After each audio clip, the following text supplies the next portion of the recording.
আসসালামু আলাইকুম। একটা সুশৃঙ্খল বাহিনীকে নিয়ে অপেশাদার মন্তব্য করলেন একজন সেনাবাহিনীর অফিসার। পেশাদার সেনাবাহিনীর অফিসারের অপেশাদার মন্তব্য, এটা আসলেই মানা যায় না যে একজন সেনাবাহিনীর অফিসার এভাবে একটা বাহিনীকে অপেশাদারভাবে একটা মন্তব্য করলেন। স্যার বোধহয় ভুলে যাচ্ছেন যে আমরা আনসার সদস্য, আমরা পুলিশ না। বিষয়টা হলো যে কাজটা যার, সেই কাজটা সেই করবে। স্যার হয়তো বা জানেন না কোন কাজটা আনসারের আর কোন কাজটা পুলিশের।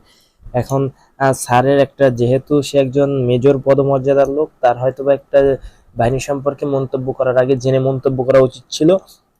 স্যার হয়তোবা এটা তারই মিস্টেক হইতে পারে যে সে একটা বাহিনীর সম্পর্কে মন্তব্য করার আগে সে না জেনে মন্তব্য করছে। সে হয়তোবা জানে না যে কোথায় আনসারের ডিউটি আর কোথায় সেনাবাহিনী বা পুলিশের ডিউটি। সে হয়তোবা এই বিষয়টা নিয়ে কিছুটা কনফিউজ ছিল, যার জন্য তার এই মন্তব্যটা ভুল হয়েছে। এখন যাই হোক, আমি যে বিষয়টা নিয়ে কথা বলবো সে বিষয়টা হলো যে সেনাবাহিনী অফিসার যে আনসার বাহিনীকে নিয়ে একটা অপেশাদার মন্তব্য করলো, এই বিষয়টা নিয়েই কথা বলবো।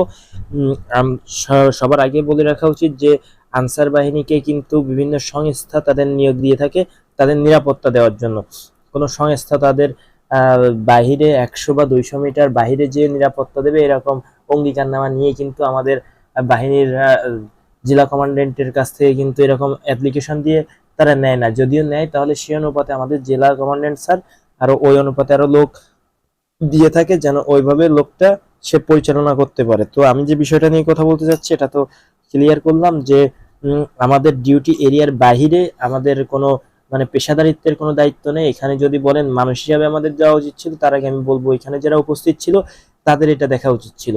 ইভেন যেহেতু আমাদের ওইখানে পেশাদারিত্ব বা ডিউটি এরিয়ার বাইরে, ইভেন আমাদের থানা স্যারও বলেছিল যে 3 নম্বর গেটে যদি আপনারা সুন্দরভাবে পরিচালনা করতে চান তাহলে এখানে আনসার সদস্য মোতায়েন করেন, কিন্তু সেইখানে কিন্তু রোস্টারভুক্ত আনসার সদস্যের ডিউটি ছিল না এবং ওই শিফটে ছিল না। ইভেন হয়তোবা এখানে আনসার সদস্য কম আছে যার জন্য ওই শিফটে ডিউটি ছিল না। যদি আনসার সদস্য ওই শিফটে থেকেও থাকে তাহলে কিন্তু তার ডিউটি এরিয়ার বাইরে কিন্তু তার কিছু করার ছিল না।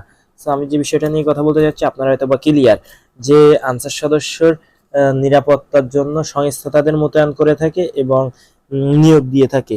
সো সংস্থার বাহিরে তারা যেতে বাধ্য থাকবে না। ইভেন ছাত্রছাত্রীরা হয়তো বা জানে না যে কোনটা আনসার বাহিনীর দায়িত্ব এবং কোনটা পুলিশের দায়িত্ব, যার জন্য তারা অপেশাদার ভাবে আচরণটা করতেই পারে বা চুরি এবং দিয়েছে। কিন্তু একজন সেনা অফিসার হিসেবে সে তো জানতো যে কোথায় আনসার বাহিনীর ডিউটি আছে আর কোথায় নেই।